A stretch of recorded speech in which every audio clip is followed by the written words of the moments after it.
2 house ബോട്ടുകൾക്ക് തീപിടിച്ചു. വിനോദസഞ്ചാരികൾ കായലിലേക്ക് ചാടി നീന്തി രക്ഷപ്പെട്ടു. ഗ്യാസ് സിലിണ്ടർ ചോർച്ചയാണ് അപകടത്തിന് കാരണമായത്.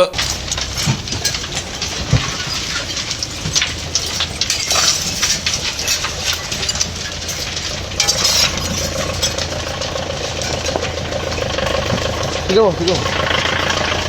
Faster.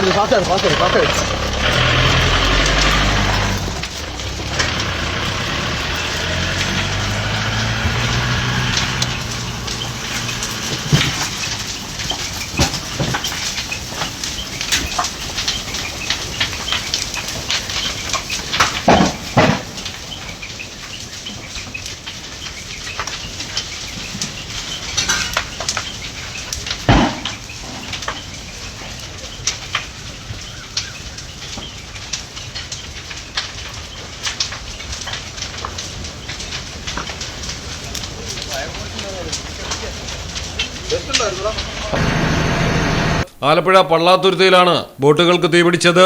അനാഹിത, കാതറിൻ എന്നീ ബോട്ടുകൾ പൂർണ്ണമായും കത്തിനശിച്ചു. 6 ബെഡ്റൂമുകളുള്ള ഹൗസ് ബോട്ടിലാണ് ആദ്യം തീപിടിച്ചത്. ഗ്യാസ് സിലിണ്ടറുകൾ പൊട്ടിത്തെറിച്ച് തീ വൻതോതിൽ പടരുകയായിരുന്നു. തീപിടുത്തമറിഞ്ഞ് വിനോദസഞ്ചാരികൾ പുറത്തേക്ക് ചാടി രക്ഷപ്പെട്ടതിനാൽ വൻ ദുരന്തമൊഴിവായി. ഫയർഫോഴ്സ് എത്തി തീയണച്ചെങ്കിലും ബോട്ടുകൾ പൂർണ്ണമായും കത്തിനശിച്ചിരുന്നു. മലയാളം ടെലിവിഷൻ, ആലപ്പുഴ. സ്വർണം വാങ്ങി, പക്ഷെ ബില്ല് വാങ്ങിയില്ല. അയ്യോ, കടക്കാരൻ പറഞ്ഞിട്ടുണ്ടാവും ബില്ല് വേണ്ട, GST ലാഭിക്കാന്നൊക്കെ. ഒരു ചെറിയ ലാഭത്തിന് വേണ്ടി എത്ര വലിയ റിസ്ക് എടുക്കുന്നത്. നാളെ ഒരു നിയമം വരും. ഒറ്റ രാത്രി കൊണ്ട് 1000-ന്റെ നോട്ടൊക്കെ നിരോധിച്ചല്ലേ, അതുപോലെ നാളെ സ്വർണം പണയം വെക്കണമെങ്കിൽ അല്ലെങ്കിൽ വിൽക്കണമെങ്കിൽ ഒറിജിനൽ ബില്ല് ആവശ്യമുണ്ട് കേട്ടോ. പിന്നെ സ്വർണം അണിയാൻ വേണ്ടി മാത്രമുള്ളല്ലോ, അതൊരു ഇൻവെസ്റ്റ്മെന്റ് കൂടെ അല്ലേ.